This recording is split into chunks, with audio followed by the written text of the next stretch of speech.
Nagsagawang MSSD ng provincial spot checking at monitoring activities sa bayan ng Bubong, Lanao del Sur sa mga benepisyaryo ng UNLAD, Kupkup, Kalinga para sa May Kapansanan, Early Childhood Care and Development Workers at para sa social workers. Ang Partners in Peace and Progress story sa report. 13 benepisyaryo sa ilalim ng programang UNLAD, Kupkup, Kalinga para sa May Kapansanan, Early Childhood Care and Development Workers at para social workers mula sa Barangay Punod at Barangay Rogero ang binisita at isinailalim sa assessment ng MSSD BARM.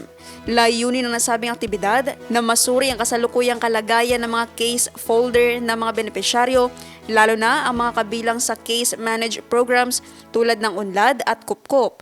Kabilang sa isinagawang monitoring ang pagberipika sa BDMS compliance, gayon din ang pagsusuri sa implementasyon ng mga programa batay sa mga aprobadong alituntunin. Bukod dito, naitala rin ang mga dapat pang pagbutihin, mga best practices at mga success story mula sa pagpapatupad ng mga programa sa nasabing lugar. Nagsagawa rin ng kumustahan session kasama ang kawani ng LGU upang talakayin ang kalagayan at mga pangangailangan sa implementasyon ng mga programa at serbisyo. Naphtali Velarde, iMinds, Philippines.